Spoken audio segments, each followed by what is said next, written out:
السلام عليكم ورحمة الله وبركاته والسلام يا ولا halkan iga daawanaya meel walba waa joogtaan isi walba oo markaa adii maqlaysaanba muuqaalkan maanta waxaan ku soo gudbinayaa cadaymo la xiriira ninka halkan kaga muuqda Cabdi Iftiin la yiraahdo ninkan magaal baa mas'uul muslim qadiyadiisa maanta aynu soo xiri doonaa waxaan saddexdii maalmood la soo dhaafay aan isku dayay balan fursad siiyo inuu ka jawaabo arrimihii aan ku soo eedeeyay iyo cadaymihii aan soo helnay kadib markii aan baaritaan shakhsi ah aan ku sameeyay wuxuu ka dhamaan waayay inuu eedeeyo maxaa la yiraahdaa cidaan la aqoonin inuu yiraahdo Oromo iyo waxa loo joogin iyo siyaasadayn inuu arrintii la aada ayuu keenay qofka muslimka ah markii diintiisa la tuhumo waxa ugu horeeya oo laga doonayo ama uu sameeyaba waa inuu ummadda soo hor istaago waa shahado oo uu qiro in Ilaahay moogiye uusan Ilaahay kala uusan jirinin Muhammadna uu yahay rasuulka Ilaahay uu soo diray wameesha uu dambaysa oo qofka islaamka markaa uu u laabto markii la tuhumo wadada lagu talagalay inuu maro wadada maadaama halkaa uu samarinin waxyaalihii tuhun geliyay cadaymaha bal qayb ka mid ah ayaan maanta halkan ku soo gudbin doonaa laakiin qayb aan isleeyahay qofka xataa indhaha aan lahayn xataa uu dareemi karaya aan isleeyahay muuqaalkan halkan kaga muuqda arkaysaan oo waraysi ninkaanu uu koox dumar ah ay markaa ay la yeesheen 3 sano markaasi ka hor waxyaalo aad u tiro badan ayuu ninkaani ka warramayaa oo idinka yaabin doona muuqaalkan aan ku soo gudbin doonaa cid doonaysa muuqaalkan oo dhameystiran ciwaankan hoos uu leeyahay Google-ka ku qora ka bacdi soo dhamaysta ma wax mal awaala wax baa la soo jarjaray bi Soomaalidu ka sheekaysan taga tagtaan soo daawataan imaada doonaysaan laakiin waa muuqaal la saacadii wax la jir soconaya oo 3 sano ka hor marka la soo galiyay barta YouTube daqiiqada 15aad muuqaalkan ninkan kaga warramaya marka uu hadlayo ay Ramadaan tahay Ramadaanku ilaa 3 maalmood u marayo inuu markaas uu soomanayn oo markaas khiyaamayo Ramadaanka ama uu jiit garaynayo isagoo le markaas deema soomi karo 8 saacadood muujinayana inuu san agtiisa aysan wax muhiim ah uu markaa uu Ramadaanku uu san kala hayn laguna aad ugu raaxaysan in halka noocaay you know when you said Ramadan that you cheated we do I know Ramadan is starting in 3 days now, and I'm not really looking forward to fasting 18 hours here in Eastern America. So I'll probably be cheating. I know my mom hopefully will not hear this. daqiiqada 31aad wuxuu leeyahay in Soomaaliya meel la kaniisad laga sameeyaa meel la masaajid laga sameeyaa oo haddii missionaries ay doonayaan dadka inay gaalaysiiyaan ay dhaxgali karayaan cid diidan waa in yar oo sumaysan buu yiri وانا على الشاب لكن dadka intooda u baaris ma diidanaan I mean in the 80s and 70s when there was peace there was a diversity of religion in Somalia itself and Rachel you probably know this there's a missionary in Hargeisa and all the backlash that's going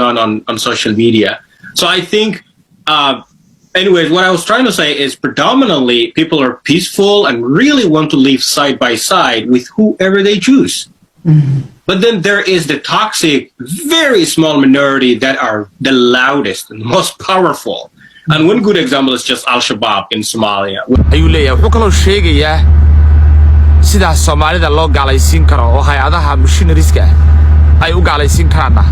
sharaxaad buu ka bixinayaa oo marka dadka la gaalaysiiyo wuxuu leeyahay waxaan aad ugu raaxaystaa waxyaalaha gudaha kaniisadda ka socda aad bay naftaydu raali uga noqotaa inuu enjoy garayaa buu leeyahay dhowr waxyaalood buu sheegayaa 39aad ilaa 50 ilbiriqsi wuxuu leeyahay aniga shakhsiyan gaariga waan gashtaa buu leeyahay calaamadda Kirishtaanka ah kamana tago si shakhsiyan u isticmaala beestan u isticmaala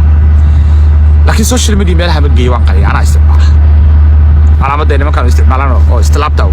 I don't care what God you believe in I take Jesus dearly in my heart and that's just personally I'm not going to take this to social media but I don't also feel exactly as connected as a Christian would be marka muujinaysa marka إن وقالده هنا قابك وكلا دقمه سوماليدا وقابك وكلا دقمه وسوشيال ميديا إذا كقرنا أيوه أي موجنيسا وصابتنا والله لما وجه أكل الدول أيوني كاني قارنا ومدة سوماليدا استعمالية قالده هو استعمالية وروح كينا ينا دينتي سمركا أنتهون دقيقة أفرتي كوبات علي waxaan doonayaa inaan idin tuso sidaan open minded u ahay ama sidaan u furfuran ahay qof aragti leh oo ma taqaana aragtidiisu ay tahay mid asna wax ogol maxaa la yiraahdaa open ah saan idin tuso xilaan isweydiyo waxa kamid ah buu yiri waa ilaahiyadu kulligood waa mani ilaahis waa ilaahiyadu ay wada rag u yihiin waa nabiyaashu ay kulligood rag u yihiin anagoo og buu leeyahay in dumarku ay dhaleen waa ilaah walba marka uu nin u yahay nabi walbana uu nin u yahay arintaas waxay ka hor imaanaysaa marka waa arin tawxiidka ka hor imaanaysa arkaysa qofku haddii tawxiidkiisu uu qalqal galo ilaahay waa hal ilaah kale ma jiro haddii aad aaminsantahay markii ilaahay kala duwanay jiraan ilaahay uu hal ahayn qofkaas muslim ma yaad aaminsaneen mutaqana Muhammad صلوات الله وسلامه عليه إنه سن أحين حال يراهدا نبي دين توقف بحيسا دي كانوا مركا إلهي النبي يسمينا ما آمن سنة ويحو سويدين إياه سويد إنه أيجيبوا بحيستابا أو هيستاب حال يراهدا آذان وهيستاب ويرقوا يجيبوا بالله هذا حد مدى مركا تشرتان كذا عشان الله علماء إن أرتها سوء ترحم بحيان ومو ديبا القضان بانك شعر الله. But I'm just trying to show you how open I am. I'm so tired of every prophet being a man or every god being a man, you know, stuff like that, when woman is the one who gives birth to us. So that's my just little Somali, little radical stuff. I guess. I know most of my friends don't agree with this, but... That's true. Annie, this is a convention of radical